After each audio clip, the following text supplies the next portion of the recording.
Our devotion today is from Luke chapter 8. We're going to be looking at the first 21 verses, and we're going to be looking at one of the parables of Jesus today, the parable of the sower. Before we look at it, remember today to be in prayer for Greg and Cindy Smith. So, I'm sure that many of us are familiar with the parable of the sower. It's a parable that deals mainly with how we receive truth and how it grows in our heart.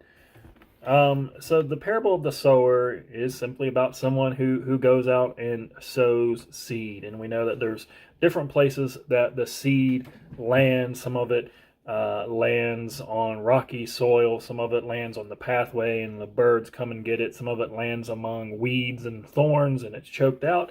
And some of it lands where it's supposed to go. And of course we get the image of a man just kind of going out casting seed out. And of course, it's not all going to grow. That's just common sense. Well, what does this parable mean? This is, thankfully, we know one of the parables that Jesus doesn't leave us hanging on. The disciples come and ask him, what are you talking about? And he explains to them the meaning, the teaching behind this parable. And so in this parable, the seeds are the word of God, and the places they land represent the different states that our heart comes in contact with the word of God, and how it may take root and grow and produce fruit in our life, or how it may not take root and grow and produce fruit in our life. And I think one of the startling things that we see from this parable is that the majority of the seed seems to land in other places other than fertile ground. Of course, we've got the scenario with the bird that comes, and he compares this to the enemy coming and stealing the truth away from us. We have the scenario where the seed lands in the rocky area.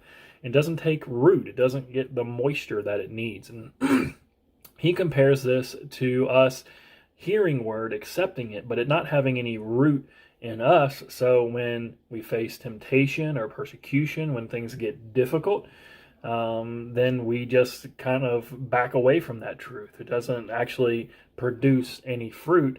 It withers up and dies. The seed that grows among the thorns is choked out because it has all the weeds and the thorns growing around it. He compares that to the worries and the cares of this world. We have the truth, we've heard it, we received it, but we're too worried about other things other than putting letting the truth bear fruit in our life.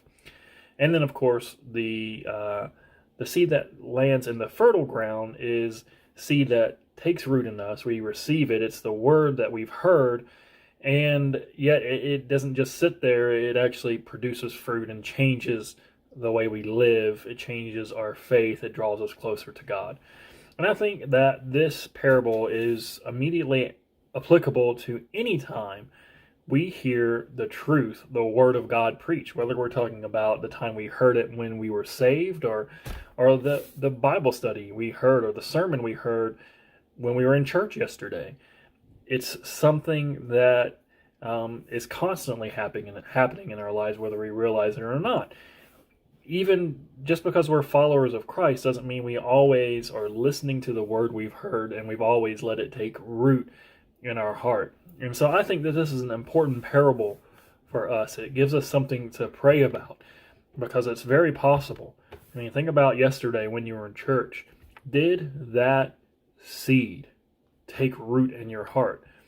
Did you let it? Were you praying about it?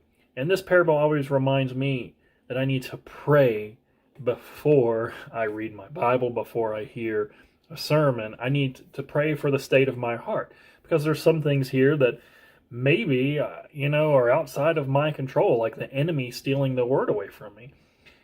How am I going to fight against that? Part of what I can do is pray.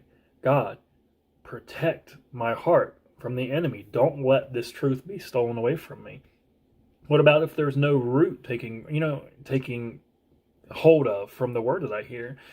And one of the things that I've thought about with that is, I think one of the ways that we get a root to take hold of is that we put into practice the word that we learn, which can be a difficult thing. It's easy to learn something, to go and hear a sermon.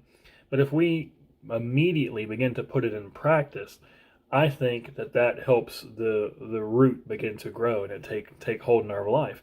What about the thorns? What can we do about that? Well, we can certainly pray to God and say, God, what is it in my life that's distracting me, that's keeping me from bearing fruit from the word you've called me or you've spoken to me? And certainly there may be things that we know for sure that we need to lessen or clear out to give God's room to grow. And so there's plenty to think about here, and ask you to pray today. God, how does my heart need to change? Has the word that you wanted me to hear been able to grow and bear fruit in my life? I am thankful for this passage today. If God spoke something to you out of it, I ask you to leave us a message on Facebook, on YouTube. Remember to minister to one another. God bless you guys. Thank you.